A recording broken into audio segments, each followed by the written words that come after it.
Bonjour mes bien-aimés dans le Seigneur. Merci d'être encore ici une fois de plus avec tous les bien-aimés du GIEC. Nous allons continuer aujourd'hui avec notre révision générale que nous avons commencé dernièrement afin que nous puissions voir là où nous sommes déjà avec le Seigneur par rapport aux connaissances dans la foi chrétienne. Nous allons remettre cette émission entre les mains du Seigneur. Prions au nom de Jésus. Père éternel, nous te remercions infiniment, toi qui es Dieu de la vie.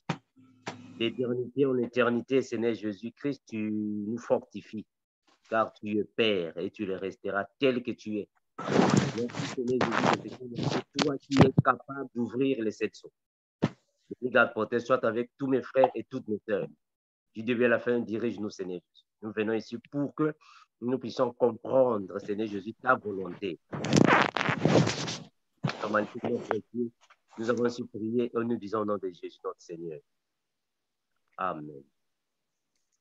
Merci, mes frères, d'être ici. Mes bien-aimés, comme nous disons toujours, que ceux qui n'ont pas la parole peuvent alors fermer les micros pour éviter qu'il y ait des échos. Dernièrement, nous avons commencé avec la révision générale de tout ce que nous avons développé ici. Alors, aujourd'hui, on va continuer avec la deuxième partie de la révision. Alors, donc, nous demandons à nos frères de nous parler un peu sur les sujets que la sœur Edwige va commencer de poser comme question. On a toujours dit, mes bien-aimés, que dans le Seigneur, nous ne connaissons pas tout. On connaît en partie. Alors, quand on veut parler de Jésus, toutes les réponses doivent être alors examinées selon la parole. N'ayons jamais peur, n'ayons jamais honte, n'ayons pas peut-être beaucoup de pensées par rapport à la parole. Dites ce que vous connaissez. S'il y a des erreurs, on va aller dans la parole. Ici, nous ne faisons pas le jugement ici. Nous ne venons pas ici au tribunal. On ne vient pas ici pour tuer quelqu'un. Non. Nous venons ici pour apprendre comment est-ce que nous pouvons marcher dans la foi chrétienne. Et le Saint-Esprit va nous aider de marcher. Donc, il n'y a pas de mauvaises réponses. Il n'y a pas de réponses, je ne sais pas comment, non. Quand il y a une réponse, dans la réponse, on va aller dans la Bible. Si la réponse n'est pas bien donnée, la Bible va nous éclairer. Voilà, donc n'ayons pas peur de répondre. Quand il y a une question qui est là, répondons selon notre connaissance. Si la réponse n'est pas exacte, la Bible va nous éclairer parce que nous tous, nous connaissons en partie. Voilà, donc je donne la parole à ma bien-aimée, la sœur Edwige, pour alors commencer avec cette séance de révision générale. Merci, ma sœur. Oui. Merci, mon frère Amando. Bonsoir et bonjour, frères et sœurs en Christ. Comme le frère a dit tantôt, je vais poser la première question, qui est de savoir qu'est-ce que la prière, pourquoi, comment et au nom de qui peut-on prier? Voilà. J'espère que la question est claire. La sœur Edwige, est-ce que si tu peux répondre la question? Réponds la question. Oui, nous avons la sœur Pierrette qui a levé la main. Donc, sœur Pierrette, tu as la parole. Bonjour mes frères et sœurs, soyez bénis au nom de Jésus-Christ. Pour moi, la prière, c'est la communion avec mon Père, avec Jésus-Christ. C'est un dialogue entre mon Père et moi. Et je ne peux que prier au nom de Jésus-Christ. Et le Seigneur lui-même nous a appris à prier, la prière du Notre Père, la façon dont nous devons prier. C'est déjà pour la gloire de notre Seigneur Jésus-Christ. Et quelqu'un qui aime son Père s'adresse toujours à son Père. Donc, ne peut pas s'adresser à quelqu'un d'autre. Et donc, je me confie au Seigneur et je mets tout entre les mains du Seigneur. Et ma vie commence toujours par la prière. Confier ma vie au Seigneur et demander l'Esprit du Seigneur et demander l'orientation du Seigneur dans toutes mes décisions. Donc, pour moi, la prière, c'est une communion, une communication avec le Père Céleste et je ne peux que prier au nom de Jésus-Christ, pas au nom de quelqu'un d'autre. Donc, voilà comment je peux... Si le Père nous a appris notre Père, ce n'est pas pour réciter. En fait, c'est pour nous donner une trame de la façon dont nous devons prier. Donc, notre Père qui est aux cieux, effectivement, Jésus-Christ est au ciel, mais son esprit est toujours avec nous tous les jours. Donc, je ne peux que m'adresser à lui et lui demander le pain quotidien et il connaît ce dont j'ai besoin. Et le plus important, c'est de demander au Seigneur de pouvoir être dans la vérité, d'être orienté dans la vérité. Donc, parce que lorsqu'on fait des choix nous-mêmes sans demander au Seigneur, on se trompe très, très souvent. Donc, on ne peut que prier au nom de Jésus-Christ. C'est vrai qu'il y a beaucoup d'églises qui nous donnent des prières déjà préétablies. Et moi, personnellement, je pense que communier avec le Seigneur Jésus-Christ, ce n'est pas prendre l'inspiration de quelqu'un d'autre pour s'adresser au Seigneur. Voilà comment je peux expliquer ce que ça veut dire prier. Et prier au nom de Jésus-Christ, pas au nom de quelqu'un d'autre, ni aucun saint, ni aucun nom, ni Marie, ni personne d'autre que Jésus-Christ. C'est lui qui est au-dessus de tout nom. Wow. Soyez bénis, frères et sœurs. Merci, ma sœur Pierrette. Voilà, donc, j'espère que dernièrement, nous avons parlé sur la prière de notre Père. Ça va, non? Le Notre Père, on avait dit dernièrement que c'était une prière d'ensemble. On avait dit ça. Le Notre Père était la prière que Jésus a dite, a enseignée à ses disciples, à ses apôtres. C'était la prière d'ensemble. Ça va. Mais il y a aussi la prière personnelle. Donc, c'est ce que la sœur Pierrette a répondu. Merci, ma sœur Pierrette. La sœur Edwige. La sœur Edwige. Oui, frère Amando, je voulais lire la réponse de notre sœur Géraldine, qui pour elle, la prière est le moyen par lequel les humains communiquent avec Dieu. Et nous devons prier au nom de Jésus-Christ.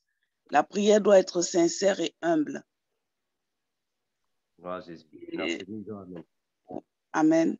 Et notre sœur Solange dit, pour elle, la prière est un échange avec Dieu on peut prier seul, en groupe et en tout lieu. Amen. Amen. Amen. Nous disons Amen. Amen. Merci, ma sœur Edwige. Est-ce qu'il y a encore des frères qui veulent répondre? Oui, frère Amando, nous avons le couple Belvaux. Oui, bonsoir et bonjour à tous. Moi, je dirais que la prière, c'est avoir un moment intime avec son Dieu. Et la prière également, c'est un ensemble d'adoration, de louange, d'action de grâce, de supplication qu'on donne à Dieu. Et puis, pour prier, il faut toujours passer par le canal qui est Jésus-Christ. Parce que Jésus-Christ est l'intermédiaire. Tout ce qu'on peut prier, ça passe d'abord par lui avant d'arriver chez notre Père Dieu. Moi, c'est ce que je trouve. Passer toujours par Jésus-Christ. Okay. Donc, on doit obligatoirement prier au nom de Jésus. Ça, au Jésus, oui. Toujours. Merci, Mme Debo. La sœur Edwige. Oui, frère Amando, merci. Nous avons notre frère Christophe Ongono. À toi, frère. Bonjour et bonsoir, mes bien-aimés. Moi, je veux dire ici que la prière, c'est une demande, une supplication.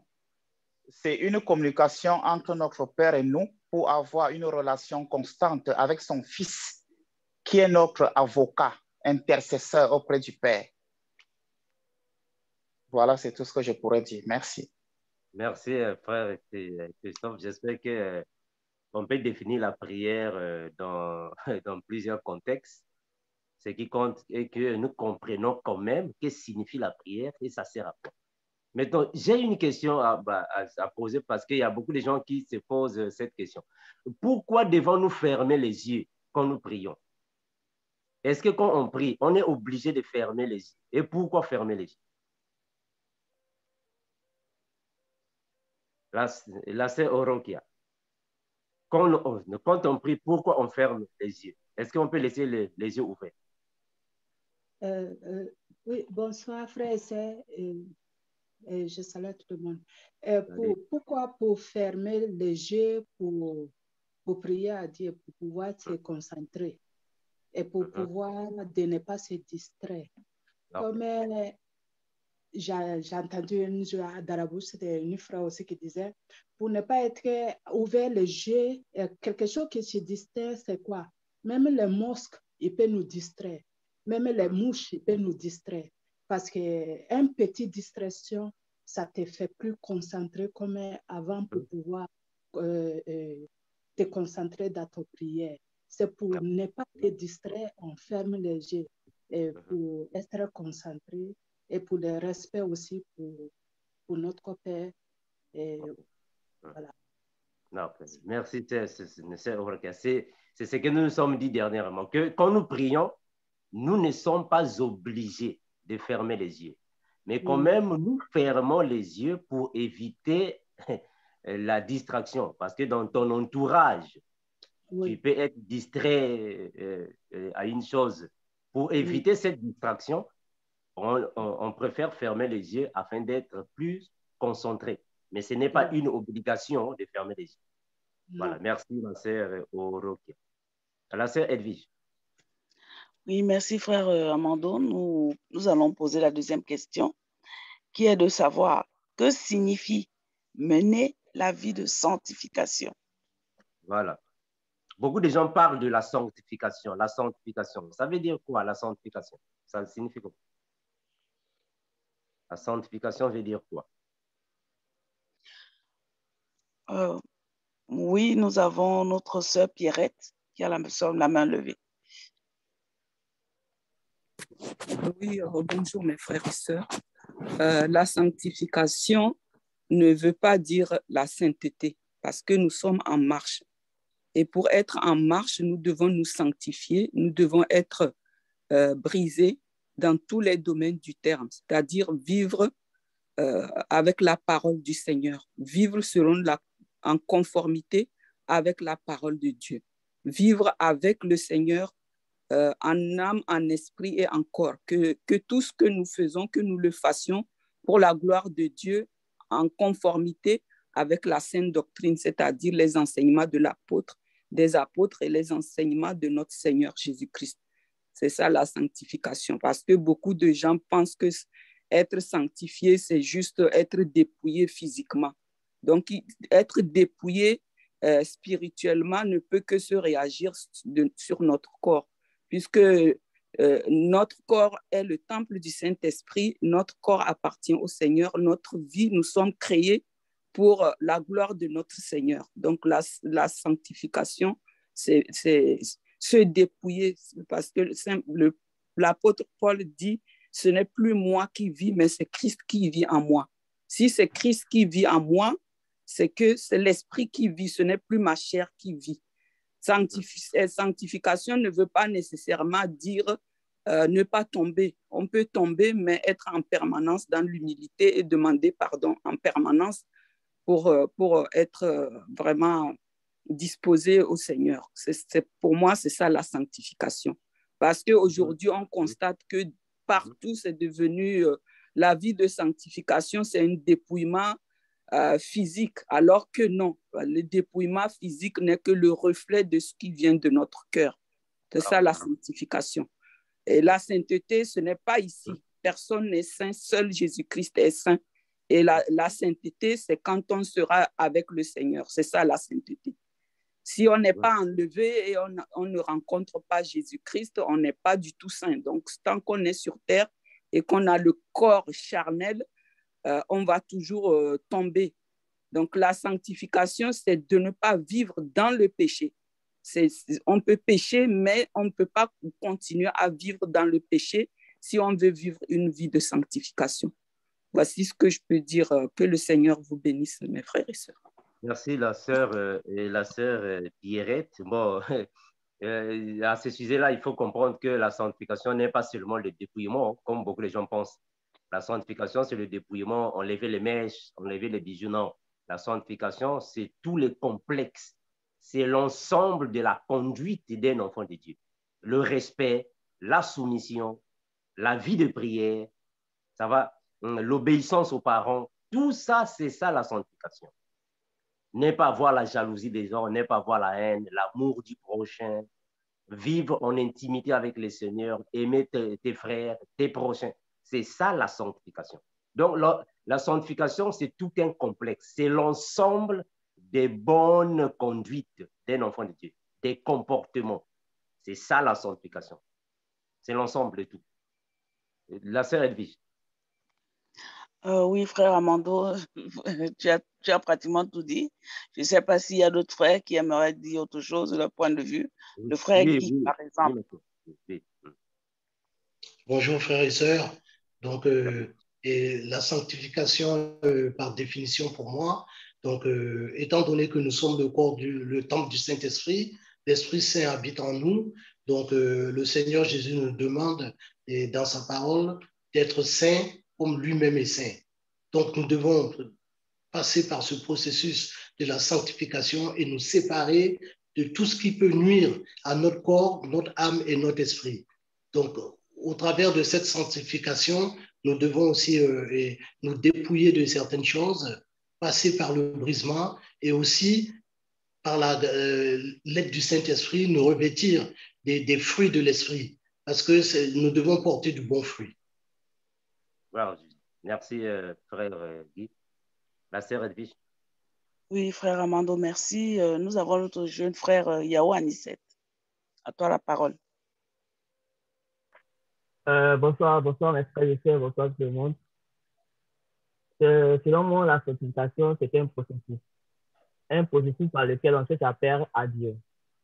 La première étape, d'abord, c'est d'accepter Jésus. Et la prochaine étape, c'est d'offrir son corps comme un sacrifice vivant, saint, agréable, ce qui sera d'autre part un culte raisonnable. Donc, voici un peu comment je résume ou encore comment je définis la sanctification. Merci. Ah, merci, le frère Anissé. La sœur Edwige. Oui, merci. Nous donnons la parole au couple Belvaux.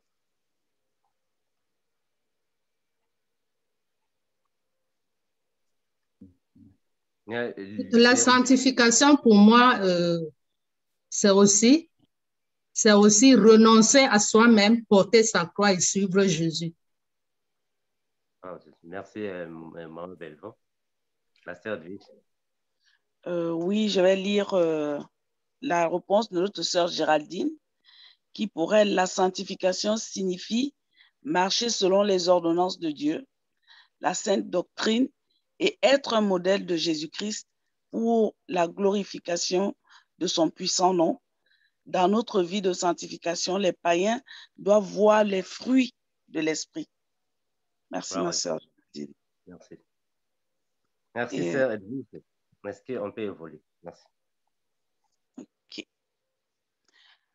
Je vais passer à la troisième question, qui est de savoir qu'est-ce que la foi et en qui doit-on avoir la foi?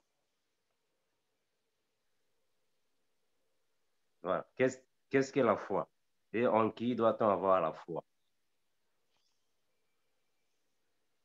La foi, c'est quoi, mes bien-aimés? Nous sommes les chrétiens, non? Que signifie la foi? Il faut avoir la foi, mais la foi, c'est quoi? Que signifie la foi? La sœur Edwige. Oui, frère Amando, nous donnons la parole à notre frère Hervé. Shalom, shalom. La foi, si nous tenons compte de ce que dit la parole de Dieu dans le livre de Hébreux 11, ça voudra signifier, c'est la ferme assurance des choses qu'on espère. D'accord? C'est la foi, ça vient aussi de ce que nous entendons, comme l'a dit la Bible, et ce que nous entendons vient de la parole de Dieu. Donc, la foi, c'est notre acceptation, d'accord? C'est notre réception à la parole de Dieu. C'est notre croyance en la parole de Dieu. Et voilà, donc c'est comme ça ils voient la foi. Merci. Merci, frère Hervé. La sœur Edwige. Oui, merci mon frère. Nous donnons la parole à notre frère Anissé. Ok, merci. Je rejoins un peu le frère Hervé qui vient de s'exprimer. Voilà, d'après Hébreux chapitre 11, verset numéro 1, la foi est une seule assurance des choses qu'on espère et une démonstration de celles qu'on ne voit pas. Et la foi aussi vient de ce qu'on entend et ce qu'on entend vient de la parole de Dieu. Donc la foi, en quelques mots, a sa source la parole de Dieu. Et la foi d'être basée sur la parole de Dieu, sur Jésus-Christ de Nazareth. Merci. Ah, Jésus. Merci. Merci, mes bien-aimés. La sœur Edwige, il y a encore des frères qui veulent réagir. Je crois qu'il a terminé. La sœur Géraldine, pour la sœur Géraldine, la foi est le pilier de notre confiance en Dieu. Très bien, gloire à Jésus. Mais bon, en fait, tout ça, ça explique la foi. Ça va, non? Bien que la Bible nous a donné la définition exacte de la foi que nous avons dans Hébreux 11. C'est ce que le frère ont dit. Mais tout ça, ça fait partie de la foi. Tout ça, c'est la foi. La sœur Edwige, est-ce qu'on peut encore...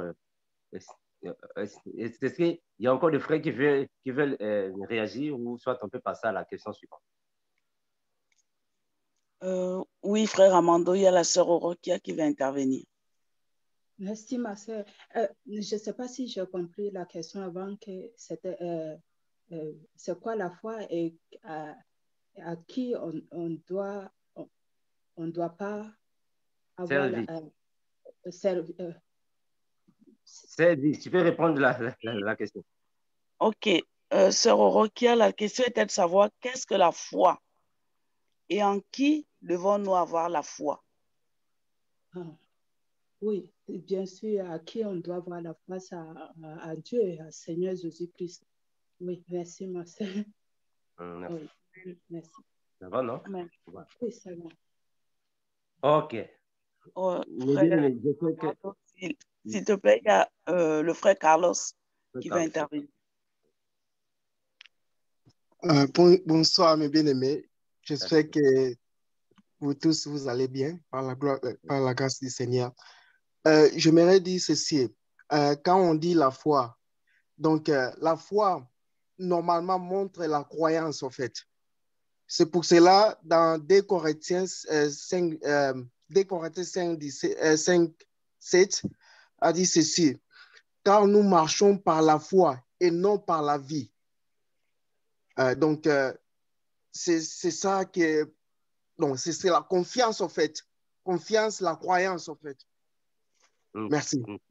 Très bien. Maintenant, frère Carlos, est-ce que tu peux lire aussi Hébreux 11, le chapitre 1, le chapitre 1er? Hébreux 11, chapitre 1er. Qu'est-ce qu'on a dit là-bas aussi? Or, la foi, c'est la ferme assurance des choses qu'on espère, la démonstration de celles qu'on ne voit pas. Gloire à Jésus. Voilà. Donc, on va ajouter ça avec le verset que tu as donné. Ça va nous aider. Merci, frère Carlos. Que Dieu te bénisse. Merci. La sœur Edwige. Oui, frère Amando. Il y a notre sœur Fatoumata qui a écrit « Celui qui a la foi craint Dieu. » Soyez tous bénis. Amen. Gloire à Jésus. Merci, mes sœurs. J'espère qu'il y a plus de voilà. Voilà. Et pour notre sœur Maria, la foi, c'est un don. Ah oui, oui, la foi est un don. Ça fait partie, non? Ça fait partie des dons spirituels. Voilà. Amen. Merci, mes bien-aimés. La sœur Edwige, on peut évoluer? Oui, frère Amando, nous allons à la 4e question, qui est de savoir quels sont les 5 ministères de la parole. Quels sont les 5 ministères de la parole?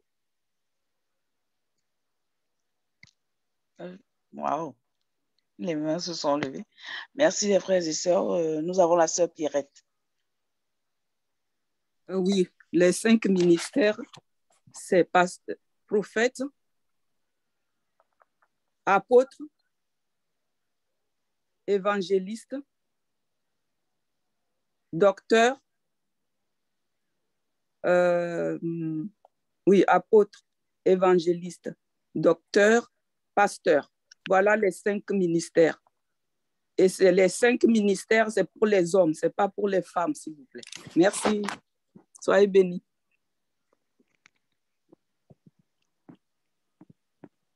Ok, ma sœur Pierrette, donnons la parole à notre frère Anissé. Ok, merci. Je reviens parfaitement la sœur Pierrette. Les 5 ministères sont, il y a l'apôtre, il y a le docteur, il y a l'évangéliste, il y a le pasteur, c'est tout, non? Il y a le prophète. Merci. Okay.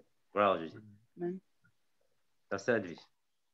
Oui, nous passons à la 5e question, qui est de savoir quels sont les dons spirituels de la foi chrétienne. Quels sont les dons spirituels de la foi chrétienne? Quels sont les dons spirituels? J'espère qu'on avait déjà parlé sur ça, non? Nous avons des dons spirituels. Quels sont ces dons? La sœur Edwige. Oui, encore le frère Anissé. Frère, levez les mains. Sinon, nous n'avons pas toujours les mêmes qui doivent répondre. Courage. Okay. Il n'y a pas de mauvaise question, hein? Mauvaise réponse. Frère Anissé. Ok. D'accord. Donc, pour comprendre les dons spirituels, il faut lire 1 Corinthiens chapitre 12. Voilà. 1 Corinthiens chapitre 12. Là-bas, nous avons quelques dons spirituels que l'apôtre Paul a signifié. Donc, il y a là-bas, frère Anissé. On peut aller là-bas, frère Anissé. Okay. On va là-bas. Okay. 1 Corinthiens chapitre 12, frère Anissé. 1 Corinthiens chapitre 12, à partir du verset 5. Je peux lire? Voilà, vas-y, frère Anissé, vas-y. 1 Corinthiens chapitre 12, verset 5, vas-y. Ok. Il y a diversité de dons, mais le même esprit. Diversité de ministères, mais le même Seigneur. Diversité d'opérations, mais le même Dieu qui opère en tous. Or, à chacun, la manifestation de l'esprit est donnée par l'utilité commune.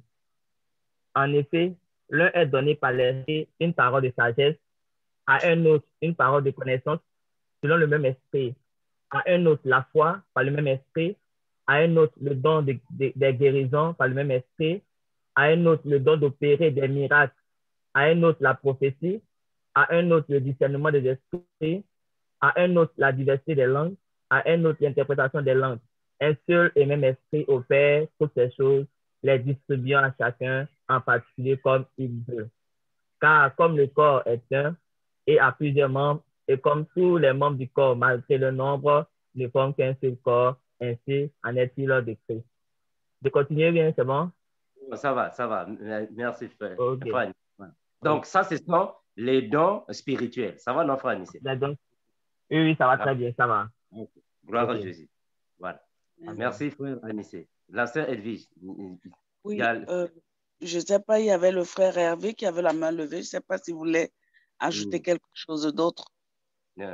Frère Hervé. Non, le verset déjà cité, la parole de Dieu est au-dessus de tout, donc gloire à Dieu. Le frère a déjà répondu. Merci. Okay. Amen. Merci. La sœur Edwige. Oui, frère Amando, merci. Question 6. Quelle différence y a-t-il entre les vierges sages et les vierges folles? Voilà.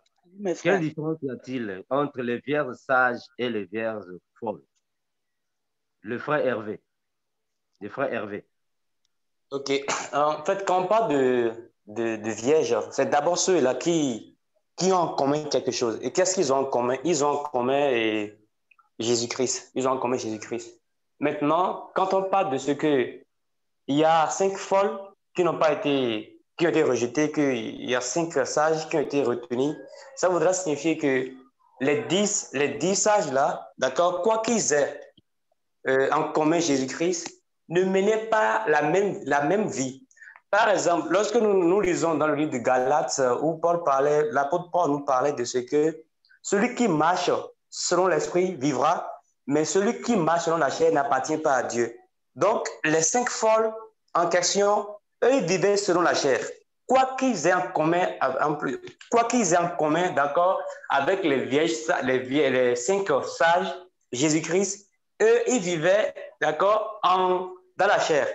Tandis que les 5 sages vivaient, d'accord, avec l'esprit. Donc, la différence qui existe entre les 10 et les 10 en question, bien bon, voilà, entre les sages et les folles, c'est que les sages marchent avec le Saint-Esprit, tandis que les folles marchent avec la chair. Donc, c'est la différence que je trouve. Merci. Merci, frère Hervé, pour cette différence. La sœur Edwige. Oui, encore le frère Anissé. Ok, merci. D'abord, il faut savoir que Israël, c'est d'abord celui qui a accepté Jésus, il connaît, il sait que c'est Jésus qui est le chemin, la vérité et la vie, et que nous n'étions à l'opère sans passer par Jésus. Mais la différence entre les vieilles sages et les vieilles folles, c'est que les vieilles sages, en fait, ils ne sont pas endurants. Voilà, c'est l'endurance qui fait la différence. Et puis, c'est le manque de persévérance aussi.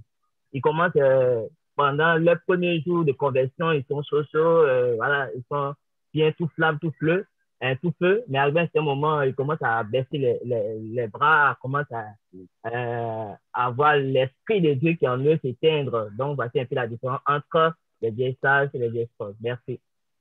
Voilà. C'est ce que le frère Hervé a bien souligné. Ça va, non? La sœur Edwige. Oui, notre frère Ongono. Une fois de plus, bonjour et bonsoir. Moi, je veux dire aussi les vierges folles, c'est ceux saints qui vivent dans le péché et qui n'ont pas leur lampe allumée. Alors que les vierges sages, ce sont ceux qui vivent en suivant les préceptes du Seigneur, notre Seigneur Jésus-Christ, et qui ont les lampes allumées constamment. Merci. Le frère Ogono, le frère Guy. Oui. Merci, mon frère. Donc, les vierges représentent l'Église. Maintenant, les vierges folles représentent les chrétiens qui n'ont pas marché dans la sanctification, donc qui n'ont pas veillé, qui ne sont pas prêtes et lorsque le Messie va arriver. Et les vierges sages, ce sont les vierges qui ont marché dans la sanctification, qui ont veillé à ce qu'elles soient toujours remplies d'huile. Et ça représente également l'Église qui sera enlevée lors du retour de Jésus. Merci, frère Guy, pour ta réponse. La sœur Edwige. Oui, il y a la sœur Orokia qui a la main levée. Oui, merci, ma sœur. Quelle est la différence des vierges sages et vierges folles? Ils sont tous les vierges. Les vierges. Quand on dit chrétiens, il y a les chrétiens qui marchent sous la sanctification. Il y a les chrétiens qui s'appellent seulement chrétiens, mais qui ne font rien, qui ne pratiquent rien. Donc, c'est ça qui est la différence des vierges sages et vierges folles pour moi. Merci, la sœur Oroka, pour la réponse. La sœur Pierrette. Oui, mes frères et sœurs ont tout dit. Je voulais juste rajouter que les vierges sages, c'est l'Église qui est sans tache et qui sera enlevée lors de l'avènement de notre Seigneur Jésus-Christ. Et les vierges folles, c'est celles qui vont rater l'enlèvement parce que le Saint-Esprit n'était pas éveillé. Voilà. Donc, c'est ce que je voulais rajouter. Voilà, gloire à Jésus. Mais mes frères, au fait, dans les réponses, je n'ai pas entendu que... parce qu'on doit faire la différence. On doit faire cette différence-là, c'est très important. Les vierges sages, c'est ce que nous avons dit. Ça, c'est vrai. Nous avons raison.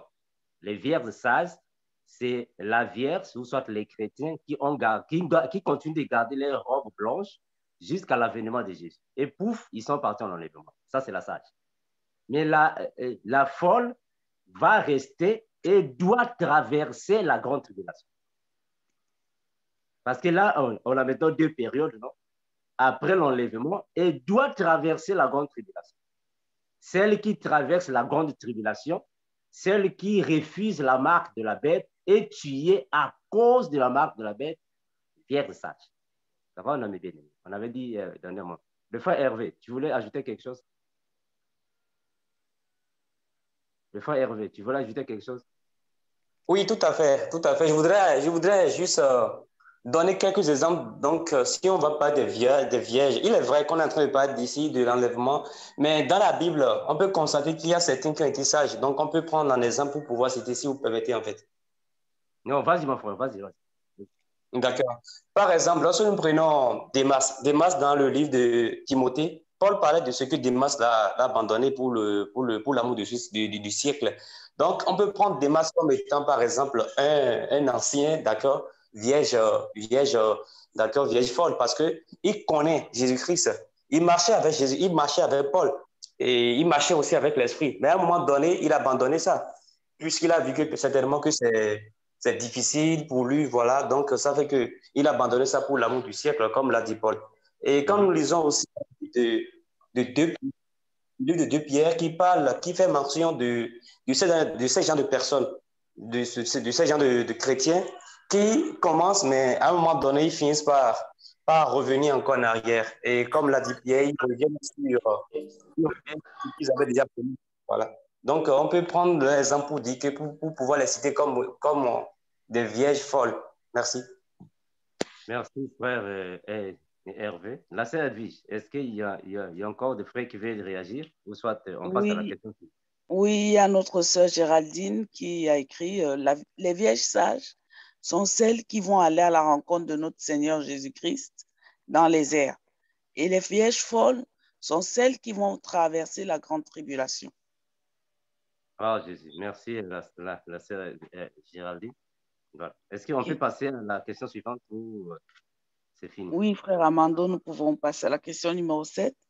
Quelle différence y a-t-il entre l'enlèvement de l'Église et l'enlèvement de Jésus-Christ? Non, réponds à la question, maman. L'enlèvement et l'avènement. Tu peux répondre? Et l'avènement de Jésus-Christ. Voilà. Quelle différence y a-t-il entre l'enlèvement de l'Église et l'avènement de Jésus-Christ? Voilà, merci, ma sœur. J'espère que la question est claire. Non? Quelle différence y a-t-il entre l'enlèvement de l'Église et l'avènement de Jésus? La sœur Edwige. Oui, frère Amandon, le frère Christophe. Je voudrais dire ici que l'enlèvement de l'Église, c'est quand l'Église sera enlevée sur cette terre. L'avènement de l'Église, on commence d'abord par la naissance de notre Seigneur Jésus-Christ. Et aussi, qu'est-ce que je veux dire? Quand il y aura l'enlèvement, la descente de notre Seigneur Jésus-Christ sur cette terre pour venir nous prendre, c'est aussi l'avènement. Merci. Bon, frère Christophe. Oui. Est-ce qu'on peut rester un peu là? Voilà, frère Christophe, vas-y, mon frère. Est-ce que tu peux répondre ça? Vas-y. Voilà, tu disais? Je disais que l'enlèvement de l'Église, la différence entre l'enlèvement et l'avènement, c'est que l'enlèvement, c'est quand notre Seigneur Jésus-Christ viendra enlever son Église pour le ramener.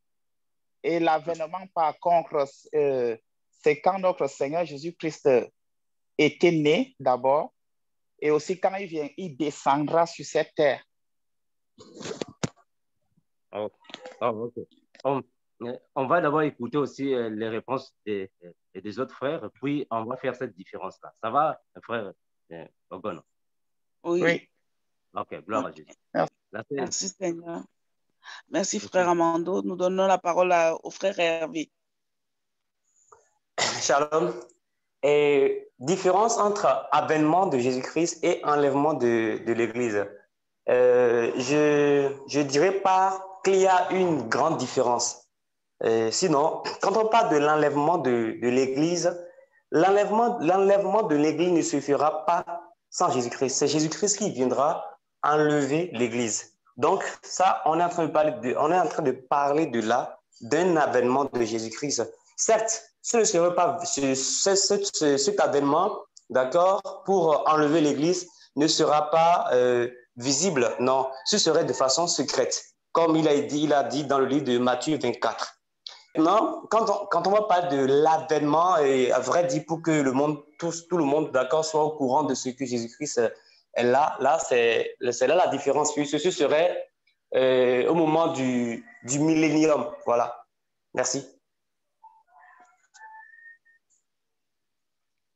Ok. Merci, frère Hervé. Oui, frère Amando. Je vais lire la réponse de notre sœur Géraldine. L'avènement de Jésus-Christ pour elle est quand tout œil, tous les yeux verra notre Seigneur Jésus-Christ, et l'enlèvement de l'Église, c'est la soif, soit les vieilles salles le verront seuls, je crois. C'est ce qu'elle voulait dire. Les vieilles sages le verront. Ça, c'est pour notre sœur Géraldine. Et notre sœur, le frère et l'homme, qui écrit l'avènement du Christ est le retour de Jésus-Christ sur la terre. L'enlèvement de l'Église, c'est quand les chrétiens seront enlevés dans les airs à la rencontre du Seigneur. Non, ok. Il y a encore le frère qui veut réagir. Oui, nous avons deux frères, le frère Anissé et puis le frère Guy. Ok, merci. Selon moi, l'avènement, c'est la première venue de Jésus. La première venue au cours de laquelle il a pris un corps charnel, un corps corruptible, voilà, où il s'est révélé à tout le monde qu'il était le Messie. Ça, c'est la première venue. Donc, c'est l'avènement. Et l'enlèvement de l'Église, lorsque Jésus va venir encore une deuxième fois, cette fois-ci pour prendre son épouse, pour prendre l'Église. Et cette fois-ci, il viendra avec un corps incorruptible. Merci. Merci. Merci, frère Anissé. Frère Guy. Merci. Alors, l'enlèvement, c'est quand le Seigneur Jésus va revenir pour enlever l'Église et qu'il sera, lui, dans les airs. Donc, il n'y a que les vierges sages qui le verront. Et l'avènement du Seigneur, c'est quand il reviendra et que tout œil le verra quand il posera ses pieds sur le mont des Oliviers. Merci. Merci, frère Guy. La sœur Edwige. Oui, merci, frère Guy. Nous avons encore le frère Hervé qui va intervenir. Oui, et c'est pour encore préciser en fait ce que je disais, quoi. C'est pour dire, pour résumer, ça voudra dire, c'est-à-dire il y a deux avènements du Seigneur Jésus-Christ. L'avènement pour enlever l'Église et l'avènement pour venir d'accord avec les saints enlevés pour le millénium. Voilà. Donc, c'est pour préciser ça. Voilà. La sœur Edwige. Merci, frère. Nous donnons la parole au couple Bellevaux. Moi, je dis qu'il y a comment dire, l'avènement, l'enlèvement, c'est quand Jésus-Christ, quand l'Église ira le rejoindre dans les airs. Et l'avènement, il y a trois sortes d'avènement. Quand il est né et quand il est descendu sur le mont des Oliviers, il y a une troisième venue que je n'arrive pas à me rappeler. Donc, il y a trois sortes d'avènements. Ok, merci, Maman Belvo. Le frère Victor. Le frère Victor. Oui, bonsoir, frères et sœurs. Au fait, pour ne pas être trop loin, je rejoins un peu la version du frère Guy. Je ne sais pas si vous voulez que je reprenne ça ou pas, mais je sais que ce sera une répétition, quoi. Je suis plus convaincu sur la version du frère Guy. La répétition ne fait pas d'effort. Oui, donc c'est-à-dire l'enlèvement, c'est quand le Seigneur va venir pour prendre son église, mais là, il va rester dans les airs. Maintenant, son avènement, c'est quand il reviendra dans le monde, quand il reviendra physiquement au mont des Oliviers. Ouais. Voilà, donc Merci, frère Victor. Prenons d'abord la sœur Kiza. Exxon. Merci, frère Amando. Bonjour tout le monde. Oui, je suis là. Allô? Oui, l'avènement du Seigneur Jésus. L'avènement du Seigneur. Le Seigneur, comme les autres frères ont dit, il a eu plusieurs avènements. L'autre, c'était quand il était venu en tant que Jésus. Et l'autre, ce sera quand il va venir avec tous les saints, les vierges sages, quand il va se poser sur la montagne de vérité. Et l'autre, ce sera pendant d'autres guerres. Je pense à la guerre de Gog et Magog, ce sera aussi un avènement là-bas. Et l'enlèvement de l'Église, c'est quand le Seigneur Jésus va venir prendre les vierges sages. Et je pense aussi que l'enlèvement de l'Église, c'est un avènement du Seigneur Jésus aussi en même temps. Merci, mes bien-aimés. La sœur Edwige. Oui, merci, frère Amando. Je crois que nous avons terminé avec cette question. Nous passerons à la question 8. Voilà. Ma sœur Edwige, avant que nous passions à la question 8, j'espère que sur la question 7, nous avons en fait quelques divergences dans le GEC. Ça va, non? On avait parlé sur l'enlèvement de l'Église, non? Bien, mes frères, mes bien-aimés, on a parlé, maître, et puis sur l'enlèvement de l'Église. Je ne sais pas si peut-être... Oui, frère Amando, oui. Nous avons des frères et sœurs qui veulent compléter. Maman Belbo et la sœur Pierrette. Okay. Il y a encore d'autres versions. Oui, la sœur Pierrette, puis la sœur Viviane. Oui, moi, je dirais que l'enlèvement de l'Église, c'est la trompette va être sonnée par l'archange et ce sont les vierges sages qui vont monter vers le Seigneur comme une éclair d'un seul coup.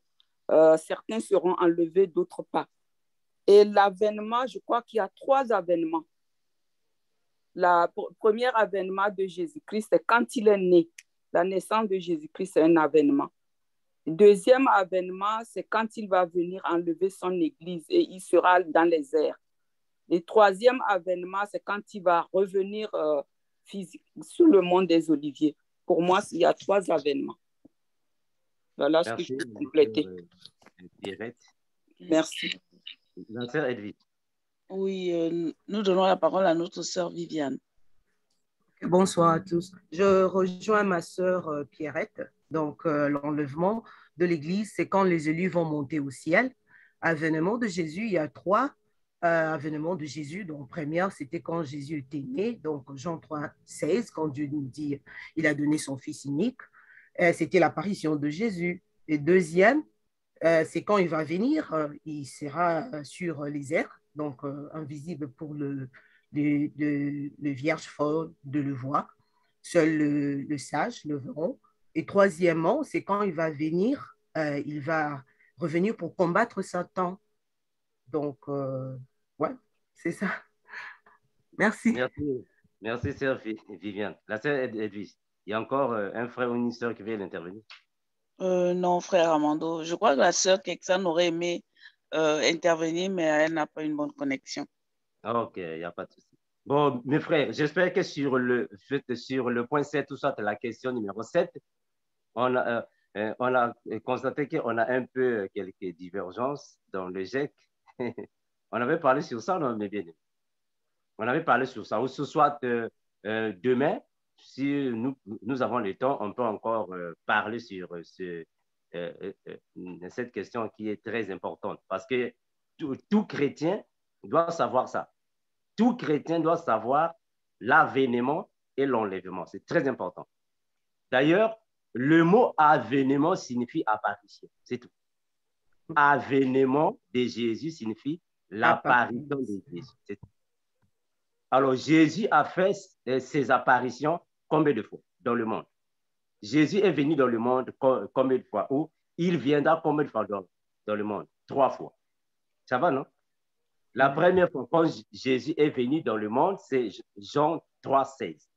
Car Dieu a tant aimé le monde, il a donné son Fils. Il est né par Marie. Ça, c'est un avènement de Jésus. Il est venu dans le monde. Le mot avènement signifie apparition, c'est tout. Apparition de Jésus. Quand Marie met au monde Jésus, c'est une apparition. Il vient dans le monde. La deuxième fois, c'est quand il viendra dans les airs. Ce n'est pas tout le verra là-bas, non. Jésus, quand il vient dans les airs, tout œil ne le verra pas. Seulement la Vierge sage qui le verra. Et la Vierge sage va monter au paradis. Jésus ne va pas descendre sur la terre, non. Dans le deuxième avènement, il va rester dans les airs. Nous allons monter, puis nous sommes partis au paradis. C'est fini. La troisième apparition de Jésus, c'est quand il va revenir avec les saints pour la guerre d'Armageddon. C'est là que nous dirons que tout œil le verra parce qu'il viendra dans les airs. Tout œil le verra. Ça, c'est la troisième apparition. Avènement veut tout simplement dire apparition. Que cela ne complique pas. Avènement signifie apparition. Enlèvement de l'Église signifie que l'Église quitte la terre et monte en haut. C'est-à-dire la montée de l'Église. C'est ça l'enlèvement. La montée de l'Église. L'enlèvement de l'Église. Quand on parle de l'Église, il ne s'agit pas ici d'une église, une église locale ou soit une église de maison. Non. L'église là-bas, c'est le corps de Christ. C'est-à-dire tous les vrais chrétiens aux quatre coins de la terre. C'est eux qui vont monter. La montée de l'église, c'est l'enlèvement de l'église. Ça va, mes bien-aimés? Je ne sais pas s'il y a encore des confusions sur ce point. La sœur Viviane, il y a quelque chose à ajouter? La sœur Viviane. Non, merci. Non. Gloire à Jésus. La sœur Edwige. Oui, nous avons le frère Hervé qui a la main levée. Oui, j'ai une question par rapport à votre explication parce que je voudrais te demander en fait, lorsque Jésus apparaîtra pour son troisième avènement, et lorsqu'il viendra avec les saints, est-ce que déjà, puisque lorsqu'il est venu pour le deuxièmement, d'accord, pour enlever, d'accord, les vierges sages, il y a les vierges folles qui étaient restées.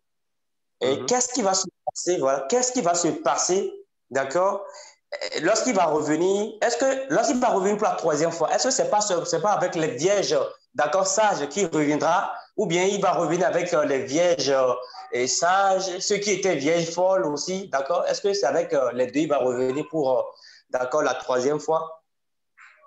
Non, bon, au fait, j'espère qu'on avait déjà parlé. Frère Hervé, si tu revois la vidéo sur les 144 000 et les vierges folles, tu vas retrouver là-bas la question, ou soit la réponse. C'est-à-dire que quand Jésus vient, ou soit revient pour la troisième fois, il viendra se poser sur la montagne des Oliviers. Là, nous sommes dans Zacharie chapitre 14. Tu peux lire ça à la maison. Zacharie chapitre 14.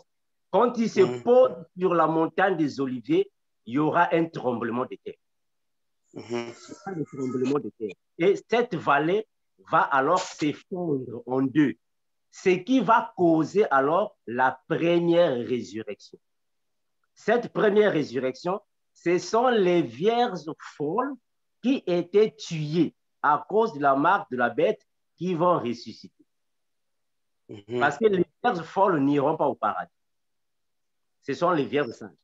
Les vierges folles, quand elles ressuscitent, c'est ça qu'on appelle par la première résurrection de l'Apocalypse. Après, elles viennent avec les vierges sages dans le camp glorieux. C'est alors que le diable va rassembler toutes les armées du monde pour la guerre d'Armageddon. C'est bon. La sœur Edwige. Oui, frère Amando, nous n'avons plus personne qui intervient. Si on peut passer à la 8e question. Merci, merci. Question 8. Combien de cavaliers y a-t-il dans les 7 sceaux? Et qui sont-ils? Voilà. Combien de cavaliers y a-t-il dans les 7 sceaux? Et qui sont-ils? On avait parlé sur ça, non, Médiane? Il y a combien de cavaliers? Dans les 7 sceaux, il y a combien de cavaliers? Il n'y a pas une main levée ici. Dans les 7 sceaux, il y a combien de cavaliers? Oui, frère Amando, il y a des mains levées. Sœur Oro, qui est à toi? Merci, ma sœur. Moi, je crois que c'est 4. Voilà, il y a 4 cavaliers, non, dans les 7 sceaux. Voilà, Jésus. Voilà. Merci, sœur Oro. Merci, Edwige. Le frère Angono, la question continue. Le nombre de cavaliers et... Oui, je dis, les qui sont-ils? Oui. Bon, alors, dit qu'il y a 4 cavaliers. Donc, je veux dire, les qui sont-ils? Il y a le premier cavalier, c'était l'Antichrist, je crois, oui.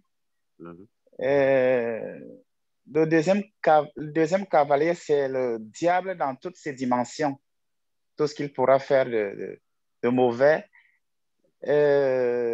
Troisième cavalier, il vient accomplir des choses comme la crise économique, des choses comme ça, la crise spirituelle et des pratiques démoniaques aussi.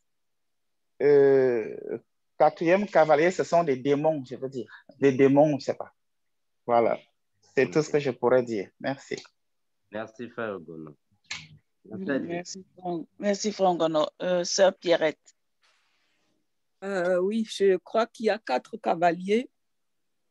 Le premier cavalier, c'est le cheval blanc. Le deuxième, c'est le cheval roux qui entraîne la guerre, la mort. Et le troisième, c'est l'Antéchrist.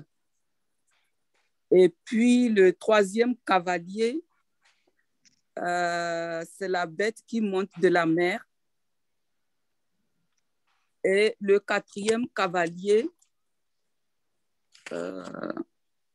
c'est le cheval noir qui vient avec un cheval noir qui entraîne la mort. Voilà ce que je peux dire pour l'instant. Ok, la sœur Edwige. Oui, nous avons notre jeune frère Anicet. Ok, merci. Nous avons 4 cavaliers ou 4 êtres vivants. Apocalypse chapitre 4, à partir du verset 7. Le premier être vivant est semblable à un lion. Le second être vivant est semblable à un veau. Le troisième être vivant a la face d'un homme. Le quatrième être vivant est semblable à un aigle qui vole. Bon, je vais c'est ça, merci. Voilà, merci, mon frère Anicet. La sœur Edwige. Nous avons la sœur Maria qui a donné le nombre des cavaliers, 4 cavaliers. La sœur Géraldine aussi. Et la sœur Maria qui dit ce sont des démons. Voilà, ça va, non? Bon, mes bien-aimés, en fait, nous allons répéter, soit nous allons revenir sur la question numéro 7 et la question numéro 8. On a tâtonné là-bas. On a tâtonné sur la question numéro 7 et la question numéro 8. On avait parlé sur l'autre là, non? Les 7 sceaux, non? Voilà pourquoi il faut avoir des notes. Il faut écrire ça, c'est important. Ouais. On avait parlé sur les 7 sceaux. Alors, nous allons voir dans les 7 sceaux qui sont les 4 cavaliers et quels sont leurs rôles. Ça va, non? Ça va. Voilà. Le frère Anicet, tu es là? Oui. Frère Anicet, tu es là? Oui, je suis là. Voilà. Donc, frère Anicet, on va lire. On va lire Apocalypse chapitre 6. Vas-y, okay. Frère Anicet, vas-y, lis avec nous. Apocalypse chapitre 6. On va d'abord lire le premier cavalier, c'est qui? Et le premier cavalier vient faire quoi? Va. Apocalypse chapitre 6, le verset 2. Qu'est-ce qu'on dit là-bas? Je regardais et voici parut un cheval blanc. Celui qui le montait avait un arc. Une couronne lui fut donnée et il partit en vainqueur et pour vaincre. Voilà, ça c'est le premier cavalier. Ok, ça va. Voilà, pour vaincre et pour remporter la victoire. Ça va, non? Ça, c'est le premier cavalier. Oui. Le premier cavalier, c'est l'antéchrist. L'antéchrist. C'est même lui qui est dans Apocalypse chapitre 13 là-bas. C'est le premier cavalier. Ça, au moins, c'est clair. On est d'accord. Maintenant, qui est le deuxième cavalier? Ou soit, quel est le rôle du deuxième cavalier? Vas-y, frère Anissé, le verset 3. Quand il ouvrit le second sceau, j'entendis le second être vivant qui disait « Viens !» Et il sortit un autre cheval roux. Celui qui le montait reçut le pouvoir d'enlever la paix de la terre afin que les hommes égorgent les uns les autres, et une grande épée lui fut donnée. Voilà, ça c'est le deuxième cavalier. Il faut écrire ça, mes frères, c'est très important. Le deuxième cavalier, c'est la guerre. C'est le démon qui vient avec la guerre, mais il travaille ensemble avec l'antéchrist, le diable. C'est la guerre. Ça va, non? Ça, c'est le deuxième. Maintenant, le troisième cavalier, le verset 5. Vas-y, mon frère Anissé, vas-y. Quand il ouvrit le troisième sceau, j'entendis le troisième être vivant qui disait « Viens !» Je regardai et voici parut un cheval noir. Celui qui le montait tenait une balance dans sa main. Et j'entendis au milieu des 4 êtres vivants une voix qui disait « Une mesure de blé pour un denier et 3 mesures d'orge pour un denier, mais ne fait point de mal à l'huile et au vin. » Voilà. Ça, c'est le troisième cavalier. La famine. La famine. La crise économique, financière, alimentaire, dans le sens spirituel et physique. Le troisième cavalier. Maintenant, le quatrième cavalier, c'est qui? Ou soit, qu'est-ce qu'il vient faire? C'est quel cheval? Vas-y, le verset 7. Quand il ouvrit le quatrième sceau, j'entendis la voix du quatrième être vivant qui disait « Viens !» Je regardai, voici parut un cheval d'une couleur pâle. Celui qui le montait se nommait la mort, et le séjour des morts l'accompagnait. Le pouvoir leur fut donné sur le cadre de la terre pour faire périr les hommes par l'épée, par la famine, par la mortalité et par les bêtes sauvages de la terre. Voilà. Ça, c'est le quatrième cavalier. La mortalité, les pandémies, les épidémies. Le quatrième cavalier. J'espère que nous devons tous regarder la vidéo sur les 4 cavaliers. C'est très important. Tout chrétien doit connaître ces choses. C'est important. Maintenant, est-ce que nous avons le 5e cavalier? Est-ce que le 5e cavalier existe? Non, non. Il n'y a que 4 cavaliers. Ok, gloire à Jésus. Nous n'avons que 4 cavaliers, mais on a 7 sceaux. Gloire à Jésus. La sœur Edwige. Oui, frère Amando, nous passons à la question numéro 9, qui est de savoir le règne de Jésus-Christ sur la terre sera de combien d'années? Voilà. Jésus viendra ici sur la terre, il va revenir pour venir régner sur la terre. Il fera combien d'années? Jésus va régner ici sur la terre pendant combien d'années? La sœur Edwige. Oui, notre sœur Maria répond 1000 ans. 1000 ans. 1000 ans. Et le frère Anissé aussi a levé la main. Bon, on peut donner la parole à notre sœur Élodie, qui n'a pas encore parlé depuis. Sœur Élodie. Oui, bonjour. Au fait, c'est 1000 ans. Elle va rester au millénium 1000 ans. Le Seigneur Jésus. Voilà, il régnera pendant 1000 ans. Ça va, non? Oui. Gloire à Jésus. Voilà, 1000 années de règne. Alléluia. La sœur Edwige. Oui, frère Amando. La 10e question est de savoir comment le Seigneur tuera-t-il? Sœur Edwige, est-ce qu'on peut encore rester sur la 9e question, ma sœur, s'il te plaît? Oui, on donne la parole à notre jeune frère Anissé. Ok, donc il viendra régner pendant 1000 ans. Pendant le millénaire, après le millénaire, il va monter et l'Église va rester sur la terre pour le paradis, pour l'éternité, quoi. Voilà, non, après les 1000 ans. Ça va, non? On doit d'abord faire un 1000 ans. Ah oui, après les 1000 ans. Okay. Après les 1000 ans, il va monter et l'Église, nous, on va rester pour le paradis. Voilà, bon. Frère Anissé, tu dois prendre cette vidéo, tu vois ça, non? Ça va, non? Ça va, frère? D'accord. Oui, ça va. Voilà. Okay. Ça va nous aider. Alléluia. La sœur Edwige. Oui, frère Amando. La sœur Elodie a la main levée. Peut-être elle veut compléter. Non. Voilà, ok. Sœur Elodie, tu as quelque chose à compléter? Non, ok. Moi, au fait que j'ai oublié à baisser ma main, excusez-moi. Il n'y a pas de souci. Ok, c'est correct. Voilà. C'est correct, ma sœur. Voilà, j'espère qu'on a pris des réactions. La sœur Edwige, on peut progresser. Ok. Nous allons à la 10e question qui est de savoir comment le Seigneur tuera-t-il l'antéchrist et jettera Satan en prison?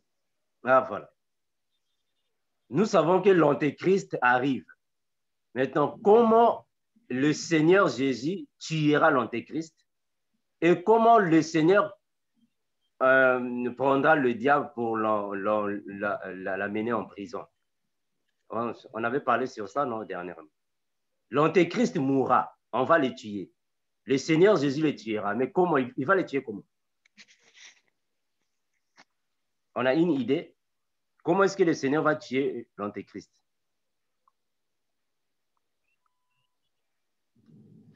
Voilà. Oui, nous avons le couple Belvaux. OK. Il va tuer le diable par un souffle de feu. Non, pardon. Que ça clique avec tout le monde.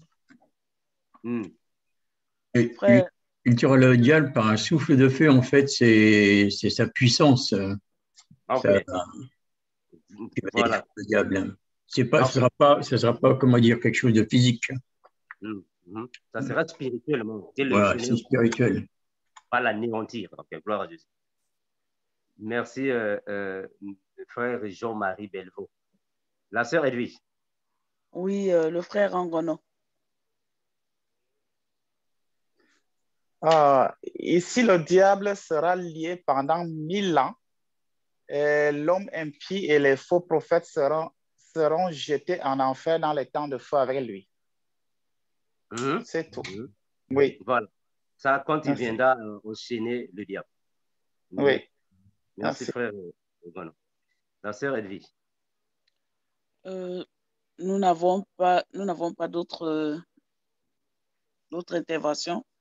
Okay. Il n'y a pas de mauvaise réponse. Hein. Voilà. Si vous avez des réponses, donnez-les. Et puis, s'il faut les corriger, on les corrige ici, on les clarifie pour ceux qui ont des doutes.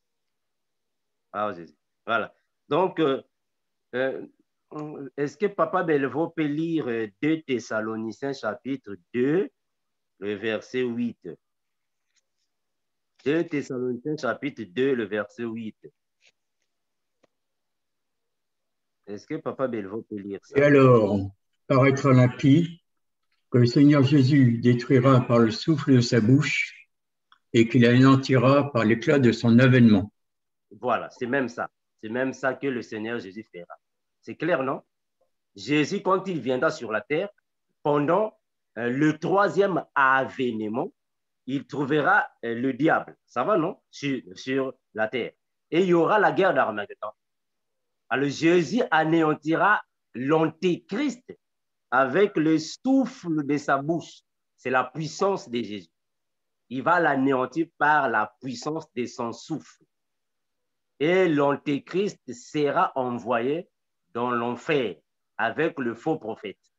Donc l'antéchrist et le faux prophète ne mourront pas, mais ils iront en enfer vifs. Ça va, non? Vifs dans l'enfer. Mais donc, pour le diable, là maintenant, Papa Belvaux doit prendre Apocalypse chapitre 20. Apocalypse chapitre 20, le verset 1er. Apocalypse 20, le verset 1er et jusqu'à 3. Voilà. Puis je vis descendre du ciel un ange qui avait la clé de l'abîme et une grande chaîne dans sa main. Il saisit le dragon, le serpent ancien, qui est le diable et Satan, et le lia pour 1000 ans. Il le jeta dans l'abîme, ferma et scella l'entrée au-dessus de lui, afin qu'il ne séduisît plus les nations, jusqu'à ce que les 1000 ans fussent accomplis. Après cela, il faut qu'il soit délié pour un peu de temps. Voilà. Donc, quand le Seigneur Jésus revient pour la 3e apparition, le diable sera enchaîné et envoyé en prison. Il va rester en prison pendant 1000 ans. Pendant les 1000 ans, nous sommes ici sur la terre en train de régner avec Jésus. Il n'y aura plus de méchanceté. On avait dit dernièrement que les animaux féroces ne seront plus féroces. Les lions, les tigres, les crocodiles ne feront plus du mal à quelqu'un. Pourquoi? Parce que le diable sera en prison. Tous les démons ne seront plus sur la terre. Ils seront en prison. Mais le faux prophète et l'antéchrist ne seront pas en prison. Ils seront dans l'enfer. Parce que le diable sera relâché après les 1000 ans. Il sera relâché pourquoi? Mais parce qu'il doit revenir pour alors créer la guerre de Gog et Magog. C'est ce que nous nous sommes dit dernièrement, non? Que le diable reviendra. C'est après la guerre de Gog et Magog, c'est alors que Dieu enverra le diable maintenant, cette fois-ci, dans l'enfer pour l'éternité. Ça va, non, mes bien-aimés? On avait dit ça dernièrement. Gloire à Jésus. Merci. La sœur Edwige. Oui, frère Amando, nous n'avons plus de main levée. Frère, si vous avez des questions, vous pouvez les poser aussi, hein, si vous avez des questions par rapport à ça. Voilà, mes bien-aimés, j'espère que nous avons parcouru toutes les 10 questions. Gloire à Jésus. Est-ce qu'il y a encore, est-ce qu'il y a des doutes? Est-ce qu'il y a des questions sur questions? Est-ce qu'il y a encore quelques préoccupations par rapport à ce que nous avons exposé aujourd'hui, afin que nous puissions parcourir la Bible et nous puissions nous séparer? La sœur Orokia. Oui, merci, frère. C'est que quand on dit les 1000 années que diable va être en prison, on va passer les 1000 années en tranquillité, dans la paix. Et que Seigneur, ce que je n'ai pas compris quand on parlait, c'était Seigneur, il va pas être encore avec nous ici. C'est pas ça? Bon, ma sœur Orokia, il faut retenir une chose que quand le Seigneur Jésus viendra pour la 3e apparition, bien que il y a 2 apparitions de Jésus d'une manière spirituelle, mais il y a une apparition qui est d'une manière physique, quand Jésus est né avec Marie. Donc, nous prenons les 3 apparitions, les 3 avènements. Maintenant, dans la 3e apparition, qui est le 3e avènement, nous n'aurons plus cette chair ici. Nous aurons un corps incorruptible. Alors, les vierges folles qui vont ressusciter aussi auront un corps incorruptible. Donc, nous serons comme le Seigneur Jésus. C'est alors que Jésus sera ici sur la terre à Jérusalem. On avait parlé de ça dernièrement. Non? Jésus sera ici sur la terre à Jérusalem. Toutes les nations de la terre iront là-bas à Jérusalem pour adorer Jésus dans le 4e temple de Jérusalem. C'est un enseignement qu'on avait déjà donné dernièrement. Oui. Alors, nous qui serons dans le camp glorieux avec Jésus, nous serons immortels, incorruptibles. C'est-à-dire, on aura un corps spirituel. Donc, nous allons vivre éternellement. Mais sauf qu'il y aura des païens dans le millénium. Ces païens-là auront toujours leur corps physique. Parce qu'eux, ils vont se marier, ils vont faire des enfants, ils vont même mourir pendant le millénium. Mais nous serons différents. Quand le millénium va terminer, c'est alors qu'il y aura la guerre de Gog et Magog. Après la guerre de Gog et Magog, il y aura maintenant le trône blanc, ou soit le jugement dernier. Après le jugement dernier. Pardon, ma soeur, pardon. Non, j'ai dit gloire à Jésus. Voilà. Mais non, après le jugement dernier, ici, je suis en train de donner les grandes lignes. Hein, les grandes lignes. Après le jugement dernier, c'est alors qu'il y aura la Jérusalem céleste qui va maintenant devenir sur la terre, c'est-à-dire le paradis terrestre.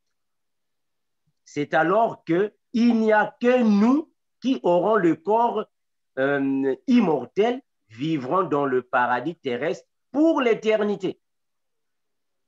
C'est alors que le jardin d'Éden, là où étaient Adam et Ève, va revenir sur la terre. On va vivre dans le jardin d'Éden terrestre comme Adam et Ève étaient dans le jardin. Les animaux ne seront plus féroces.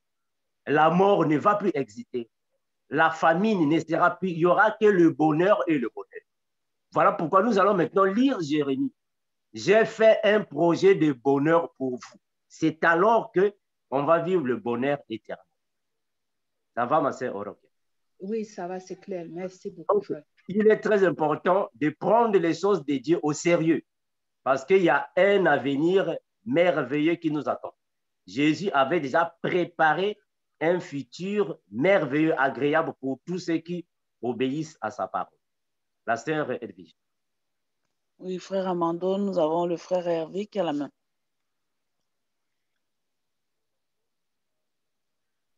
Oui, j'ai une question. C'est par rapport aux anges qui vont semer, c'est pas trop, hein, les gens qui vont frapper le monde des fléaux. Je voudrais demander si ces anges-là sont différents, d'accord, des cavaliers dont vous parlez, puisque on voit que ces anges-là et les fléaux dont ils ont frappé, d'accord, la terre, c'est pas différent, d'accord, des fléaux des quatre cavaliers là. Je sais pas si vous pouvez m'expliquer un peu ça. Je voudrais juste savoir en fait la différence entre ces anges-là et les cavaliers. Ok, bon. Les cavaliers sont les démons. Pour ça, déjà, on est d'accord. Les cavaliers sont des démons parce que c'est une équipe de l'Antéchrist. Ce sont les démons. Maintenant, les anges qui viendront pour frapper la terre par le ministère des deux témoins, ça, ce sont les anges des dieux qui viendront pour alors frapper la terre. On les appelle par les 7 anges. Les 7 anges viendront frapper la terre avec les fléaux. Ils vont sonner les 7 trompettes. Ça, ce sont les anges des dieux. Ça va commencer à partir de la fin du 5e sceau, le 6e sceau et le 7e sceau. Ça, c'est la colère des dieux. C'est ce qu'on appelle ici par la grande tribulation. Ça, c'est la colère des dieux. Ça, ce sont les anges des dieux. C'est différent avec les 4 cavaliers qui sont les démons qui travaillent avec le diable. Les démons, ce sont en fait, le diable aussi a ses anges.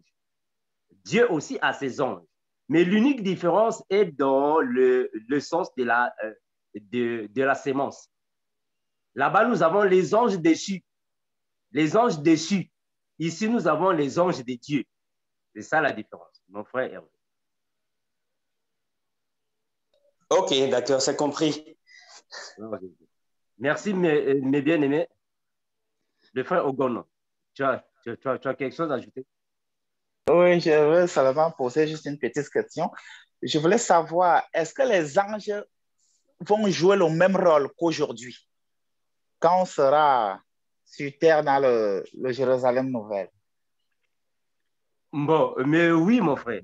Oui, au fait, les anges sont les messagers de Dieu. Bon, bien que nous confondons tous ensemble, mais en réalité, là-bas dans le ciel, Dieu a un royaume. Dans le royaume de Dieu, il y a des catégories. Il y a les anges, les archanges, les chérubins, les séraphins. Ils sont différents, mais on les appelle tous les anges. Mais en réalité, ils sont différents. Un ange est un être spirituel qui travaille dans le ministère de Jésus comme étant un messager. C'est comme Gabriel, c'est un ange. Ils sont là pour venir donner le message. Quand la Bible parle des trompettes, une trompette signifie un message, en réalité. La trompette signifie message. Un ange est un messager. Mais quand Jésus reviendra sur la terre, les anges ne seront plus étranges pour nous, parce que nous serons tous pareils. D'ailleurs, dans la Bible, l'apôtre Jean a même, en fait, l'apôtre Jean a voulu adorer un ange, non? On a vu ça dans la Bible, non? L'apôtre Jean a voulu adorer un ange. Et qu'est-ce que l'ange a dit à l'apôtre Jean? Il dit non, non, non, ne le fais pas. je suis ton compagnon de service. Ah, vous voyez ça? Donc, un ange est un compagnon de service. Nous sommes des compagnons de service parce que nous sommes les messagers. Eux aussi sont les messagers. Un ange est un serviteur de Dieu. On est mort. C'est un serviteur de Dieu. Nous aussi, nous sommes les serviteurs. Mais pour l'instant, comme nous avons encore la chair humaine, ils sont supérieurs en puissance par rapport à nous parce qu'ils ont le corps céleste. Mais après, nous serons tous pareils. Ça va, mes bien-aimés? Nous serons tous pareils. Okay, merci. La sœur Edwige. Oui, merci, frère Amando. Notre sœur Pierrette. Oui, frère Amando, je souhaiterais poser une question par rapport aux anges. Là, les anges, nous ne connaissons que deux, Gabriel et Michael. Certaines églises parlent d'autres anges. D'où est-ce qu'ils sortent tous ces noms d'autres anges? Moi, je ne les ai pas vus dans la Bible. Où est-ce qu'ils ont trouvé ces noms-là? Merci, ma sœur Pierrette. Il y a aussi la sœur Claudia qui avait posé cette question. On va en parler dans une vidéo. Au fait, Gabriel est un ange. Michael est un archange. Un archange. Ils sont différents. Un ange est un messager. Archange signifie supérieur à un ange. Un archange est un protecteur. C'est-à-dire qu'aujourd'hui, quand Dieu veut te donner un message, il envoie un ange. L'ange vient te donner le message. Mais quand le diable, ou soit les dominations sataniques viennent t'attaquer, là, ce n'est pas un ange qui vient. Le plus souvent, je pèse le mot, le plus souvent, c'est l'archange qui vient. Parce que l'archange, lui, il est là pour le combat spirituel. C'est l'archange qui va pour le combat. C'est un archange. Alors, dans la Bible, on nous parle de l'ange Gabriel et l'archange Michel. Nous, étant les enfants de Dieu, on s'arrête dans la Bible. Alors, là où on nous parle encore l'ange Uriel, les anges, là-bas, c'est ça qu'on appelle par l'angéologie. L'angéologie est une science démoniaque. Dans leur science démoniaque, on leur parle des anges, mais ces anges-là ne sont pas les anges de Dieu. Attention, ce sont les anges déchus. Parce que dans la Bible, on nous a aussi parlé d'un ange déchu qui s'appelle Abaddon. Là, nous sommes dans Apocalypse chapitre 9. On nous parle d'un ange déchu là-bas. Il s'appelle Abaddon. Donc, il y a des anges déchus et les anges des dieux.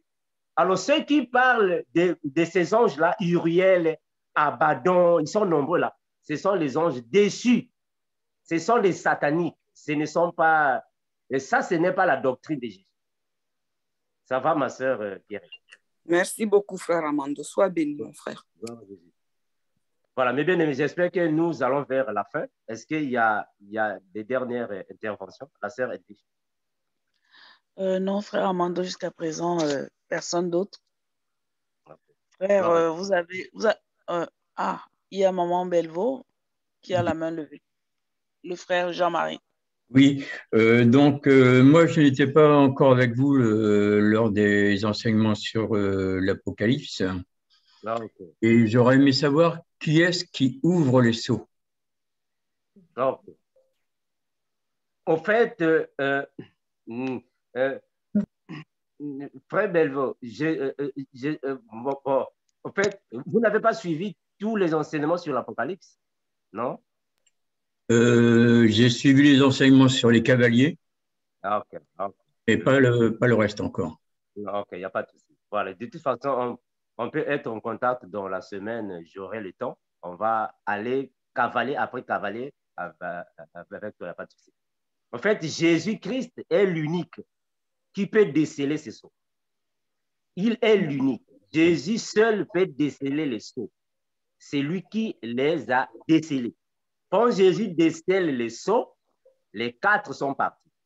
Les 5, 6, 7, alors on va en parler dans la Bible. Mais j'aimerais avoir une séance particulière avec le frère Belvaux, ou soit tous les bien-aimés qui n'ont pas encore suivi les enseignements sur l'Apocalypse, appelez le frère Landry afin que nous puissions programmer un jour. On va s'asseoir en privé et on va en parler. afin que ça soit clair aussi pour ceux qui viennent nouvellement dans le groupe. Merci, Papa Belvo, pour la question. S'il te plaît, mon fils, moi, j'aimerais connaître le rôle des autres anges comme les séraphins et autres. Les séraphins, qu'est-ce qu'ils font? Non, ok. Au fait, Dieu dans le ciel, il a un temple. C'est ça qu'on appelle par le tabernacle. Le tabernacle signifie le temple de Dieu. Alors Dieu dans son temple, il n'est pas seul. Il est là avec ses serviteurs. Mais chaque serviteur a un rôle à jouer. Les anges sont les messagers. Les archanges sont les protecteurs du royaume de Dieu pour la bataille. Parce que c'est eux qui combattent. Ce sont les archanges qui viennent pour le combat. Dans la plupart des cas, parce qu'eux, ils sont là pour le combat. C'est comme quand Moïse meurt et que le diable est parti chercher à ravir le corps de Moïse. Là, c'est l'archange Michel qui doit venir intervenir parce que lui, il est là pour le combat. L'ange Gabriel ne peut pas venir là-bas. Là, c'est l'archange Michel qui vient pour le combat. Alors, les chérubins sont là comme les gardiens du temple, du tabernacle. Voilà pourquoi quand Dieu a chassé Adam et Ève du jardin, il a mis là-bas les chérubins. Les chérubins sont les gardiens du royaume de Dieu. Les séraphins aussi ont des rôles qu'ils jouent dans le tabernacle comme étant des lévites. Ils sont là pour gérer le tabernacle de Dieu. Ça, ce sont les séraphins. Ils gèrent le tabernacle. Donc, Dieu n'est pas seul. Dieu travaille avec des serviteurs qui sont les êtres spirituels, mais chacun d'eux a un service donné. Merci, merci mon fils. Merci. Merci, merci mes frères. J'espère que nous, la sœur Émilie. La sœur Émilie. Bonjour à tous les bien-aimés au nom de Jésus-Christ. Frère Armando, je voulais seulement, je ne sais pas si je voulais, concernant le rôle des séraphins aussi, et c'est eux qui chantent aussi ou bien, parce qu'on dit que Dieu siège au milieu de la louange. C'est ce que je voulais demander, ou bien s'il faut compléter le point de la louange, je crois.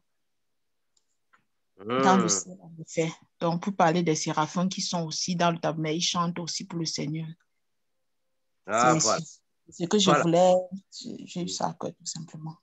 Voilà, je vais prendre Ésaïe chapitre 6, le verset 2. Ésaïe 6, 2, la Bible dit ainsi. Des séraphins se tenaient au-dessus de lui. Ils avaient chacun 6 ailes. 2 dont ils se couvraient la face, 2 dont ils se couvraient les pieds et 2 dont ils se servaient pour voler. En fait, nous pouvons continuer ça, on va voir. Ils criaient l'un à l'autre, disaient Saint, Saint, Saint et l'Éternel des armées, toute la terre est pleine de sa gloire. Vous pouvez continuer. Donc, eux, ils sont là pour adorer le Seigneur. En d'autres termes, ils jouent le rôle comme des chantres, les adorateurs, qui sont autour du Seigneur pour lui donner des éloges, des adorations. Ça va, non? Voilà. Donc, chaque serviteur a un rôle là-bas dans le ciel. Mais nous allons comprendre ça dans une dimension spirituelle avancée, que ce sont les serviteurs de Dieu qui remplissent toutes ces fonctions. Amen. Donc, quand Dieu donne une autre opportunité, on va en parler dans une vidéo. Il n'y a pas de souci. Merci, mes bien-aimés. La sœur Émilie. Je voulais dire, frère, en effet, c'est le point de l'adoration que j'ai voulu souligner, qu'on a oublié ça. Et comme Dieu siège au milieu de la louange, et c'est ce que beaucoup, les anges qui sont autour de lui font, quoi. Ok. Merci, frère Armando. Personne n'a la main levée. Merci, mes frères et mes sœurs. J'espère que nous sommes à la fin. Comme nous disons toujours que S'il y a des questions supplémentaires, appelez les prédicateurs du GEC. S'il y a aussi des sujets de prière, appelez les intercesseurs, nous sommes là. S'il y a aussi des commentaires à faire, il y a aussi des suggestions à donner pour le GEC, appelez l'administrateur du GEC qui est le frère Landry. Nous sommes disponibles. Vous avez tous nos numéros de contact afin que nous puissions tous marcher avec un seul pied. Merci mes frères, nous allons prier pour que nous puissions nous séparer. Prions au nom de Jésus. Père éternel, nous te remercions infiniment, toi qui es Dieu, Seigneur de toute la terre. Jésus, tu es incomparable, car nul est semblable à toi, parce que tu es au-dessus de toute autorité, toute divinité. Toute puissance, Seigneur Jésus-Christ, contrôlée par toi. Parce que le pouvoir est à toi et tu as donné le pouvoir à nous, tes enfants, afin que nous puissions marcher avec. Béni garde, Père, soit avec nous partout là où nous serons, soit avec nos frères, soit avec nos sœurs. Protège-nous de partout là où nous sommes, afin que ta puissance soit avec nous partout. Dirige-nous, Seigneur Jésus, en toi nous confions parce que tu le mets, ton puissant nom dans ce prier, et nous disons Amen. Merci mes bien-aimés, bien des choses à tous, bon week-end, à nous revoir demain. Merci et bye bye. Au revoir. Merci.